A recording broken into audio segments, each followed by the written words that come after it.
efficiency and sustainability. If the government decided to let other refinery go, it was the advantage of the Nigerians, simply because those refineries will be able to perform maximally, and economically we have advantages. Now you are talking about adversary effects on economy. It will boost the economy because anybody that wants to buy it is going to business privately and is going to monitor it efficiently so that the production of petroleum products will be maximized and it will not allow any scarcity to come up. Led by a lot of bureaucracy, executive red tape. These are part of the things why private investment is what we are clamoring for. And that is what we want. Fear the move could have negative economic implications. Very wrong idea. If the refineries should be sold, what will now be the benefit of the masses? It's a wrong idea, and the idea should be jettisoned. Instead of that, they should try to repair the remaining ones so that, if possible, the price of fuel will come down. Then the masses will be able to avoid as many liters as possible. If selling the refinery now is to add another problem financially and economically on the populace of Nigeria. As far as I'm concerned, I think it's a very unreasonable decision on the part of the government if they have to do so. NNPC says it is currently the end of the year. As the process unfolds, stakeholders are calling for transparency, inclusiveness, and accountability to ensure that the goals of the privatization plan are fully achieved.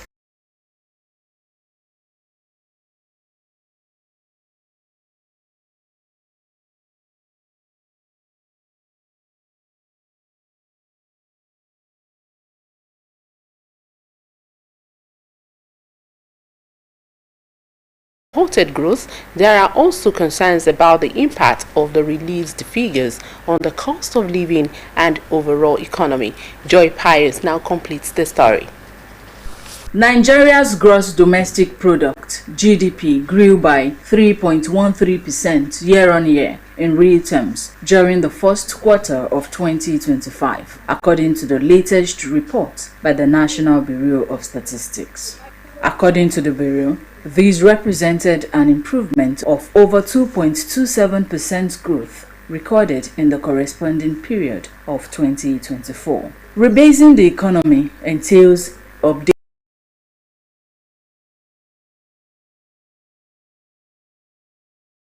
the figures to reflect the realities around the economic indicators across different sectors. While the NBS situates Nigeria's GDP growth at 3.13%, the question on the lips of many is if it is a real growth or just a statistical blow-up. What are those indices? We have to compare the price of goods and services in the market with that of yesterday and today. We also have to look at is the standard of living of the people improving? And just before you start looking at or analyzing the release from the Bureau of Statistics, you have to look at what are the indicators for this.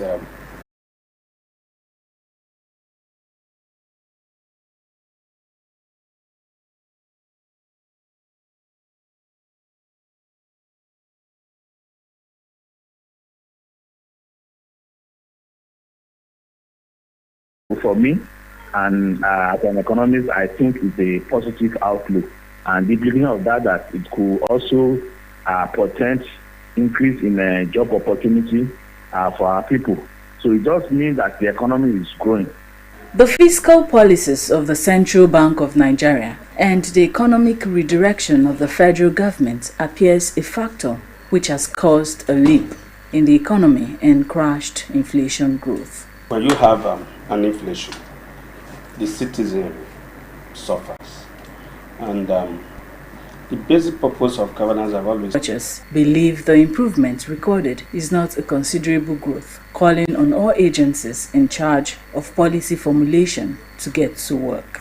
We just have 1.72%, which of course is not a score for me.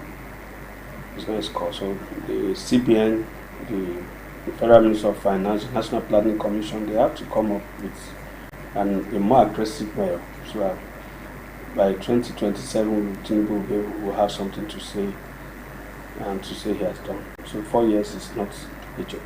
Those things that we are getting right as a country, we should be consistent with them. We should avoid policy reversal, especially on those policies that have the prospect of ensure that the economy grows. And I'm sure that I also see that the economy, even going forward further, will continue to have a positive trajectory. The agric sector showed significant growth in the first quarter of 2025, with a 10.04% year-on-year increase in nominal terms, while the services sector remains a major contributor to the GDP, growing by 4.33% and contributing 57.50% to the overall GDP in the first quarter of 2025. However, the latest NBS economic indicators sparked mixed feelings from Nigerians, with some optimistic about the reported GDP growth and the NBC's efforts to improve data collection, and others showing skepticism about the impact of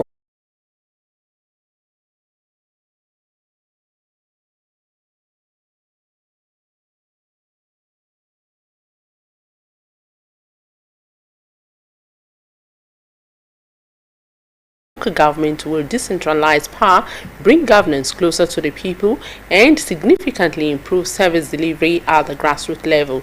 Osrc's Blessing Obi reports on experts' perspectives and regarding the potential impact of full local government autonomy, particularly in Ondo State.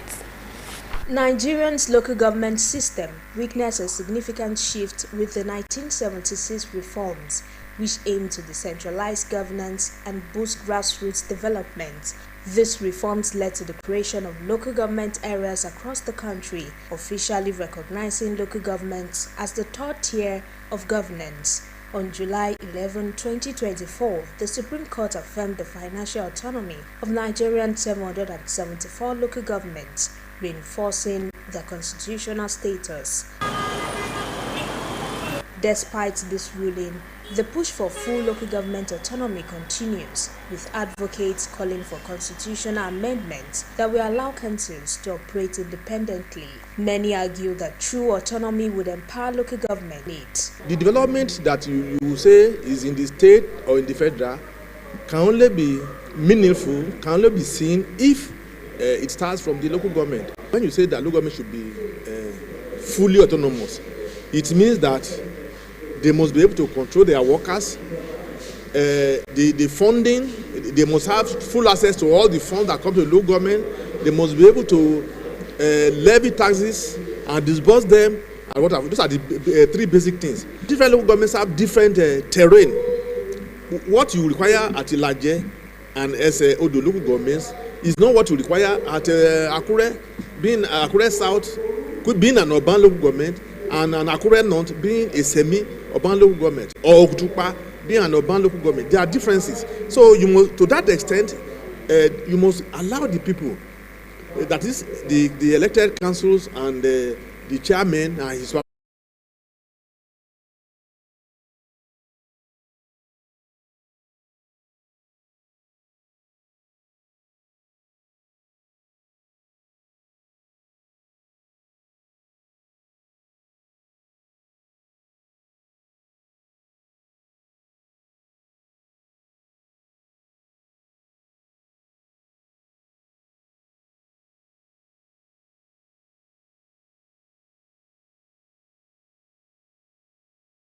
Media platforms like Facebook, Instagram, X, formerly Twitter, and TikTok are deeply woven into our daily lives. With over 4.95 billion global users as of 2025, and Nigeria spending an average of 3 to 4 hours daily on these platforms, social media has become a powerful force, both for good and harm. But as screen time increases,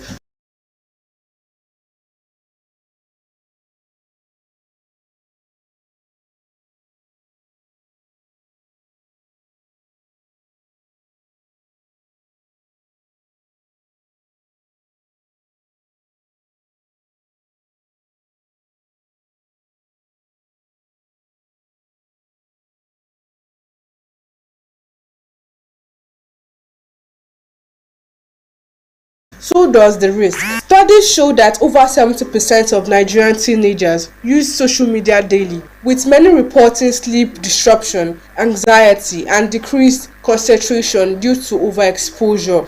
The World Health Organization links excessive use to poor academic performance and low self-esteem among youth. Tokbe, a fashion designer, explains the distraction he faces while using social media. So sometimes you are looking, maybe I'm watching style now, they just bring another hit, like all this sexual something online. Then if you don't remove it, it will start playing. So all those things, because nowadays online is making many things that is affecting you nowadays. There are so many of it online. So if you don't know how to, let me just say, have your own attitude of let me just say removing it from your head, so it will affect you negatively in another way. Beyond distractions, research by Statista reveals that 1 in 5 young users has experienced cyberbullying, while nearly 30% of adult users have encountered online scams or fraud. I've never seen someone close to me that but I know some people online that have experienced it. All those people, all those celebrities. Because I already saw some things online that people are talking to them in negative way, maybe something like that. There is this online scamming. They say you should click and have the next thing you see that the person gets that he has been scammed. So those are some of the negative effect of social media. If you are not careful, you will be caught up with the vibes, with the a lot of things that happens that you lost track of time. At the end of the day, you will not be able to achieve what you are supposed to achieve. Addiction is another danger. Psychologists describe social media dependency as a modern behavioral disorder, with individuals checking their phones over 100 times a day, often unknowingly. If you are not disciplined, you just find out that you wanted to spend 15 minutes, you already spent 2-3 hours without. It's not that maybe you are trading online, just watching one celebrity to another. Privacy is another major concern, as reports found that 48% of Nigerian users have shared personal information such as addresses, phone numbers, or banking details on social platforms, making them prime suspects for cyber criminals. You see, some parents, whatever they do, even they quarrel in the family, they will expose it.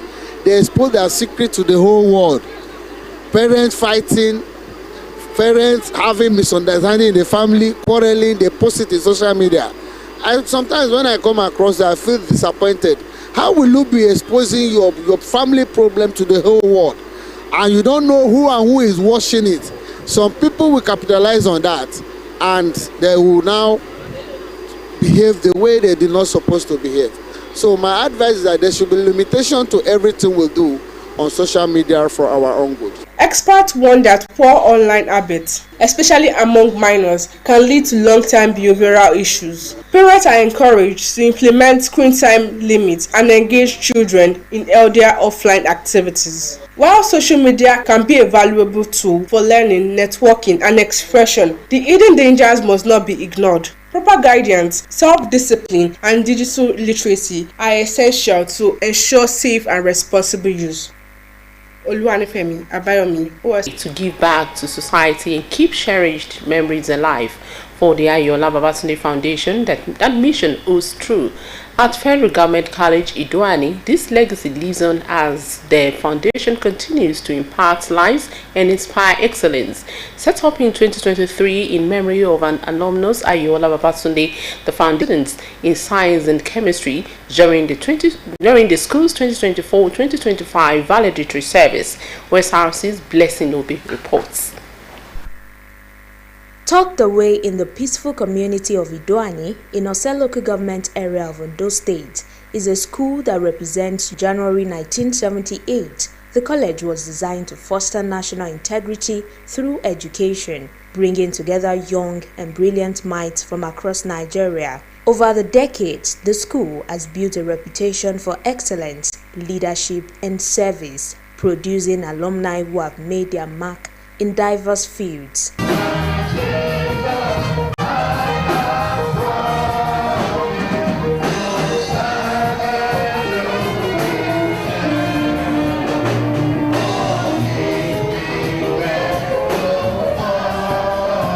It was a joyful and emotional moment as the college held its valedictory service for outgoing SS3 class students, a celebration of 6 years of learning, growth, and resilience. But this year's event came with something extra, a gesture of hope and encouragement. First students, Basic Science and Technology, Junior Secondary Class 2. 5 students drawn from both the junior and senior classes received cash prizes in recognition of their academic and extracurricular achievements in basic science and chemistry, a gift made possible by Ayola Babatunde Foundation. The foundation was established by friends and family members of late Ayola Babatunde, a proud alumnus of the school, who worked its hall from 1981 to 1986. One of the student beneficiaries thanked the foundation for the support, calling it a motivation to strive harder. It is very grateful. God will continue to bless them. Their labor over their children will never be in vain. Mr. Akintunde Akinshemola, a great ally of the deceased, who is also an old student and member of the foundation, described Ayola Babatunde a selfless, passionate individual who left an indelible mark on everyone who knew him. He said the foundation was created to keep that spirit alive, to touch lives and empower future leaders, just like Ayola Babatunde would have wanted. Ayola Babatunde was a straightforward person. He was hardworking. He had altruistic tendencies. He was the quintessential friend. So we just felt, okay, why not do something so that each year, as years go by, we can always remember something about him. So we now established this foundation, Ayola Babatunde Foundation. Members from his family, 2 of his friends, we have 5 of us who are members of this foundation. So we started last year imparting to society, giving out prizes. We started here last year to give prizes to outstanding students in basic science at junior secondary level, at senior secondary level, chemistry students. Last year we have jacked up the prize by 10,000 naira for each of the prizes, but we have just begun because beneficiary of this award. A day of joy that we are here to even encourage the younger ones to take our footsteps, that is, to be able to relate to themselves and probably to get a better future. For this gesture, that they set remembering Babatunde and instituting an award on his behalf, and it's a good gesture. God loves a cheerful giver.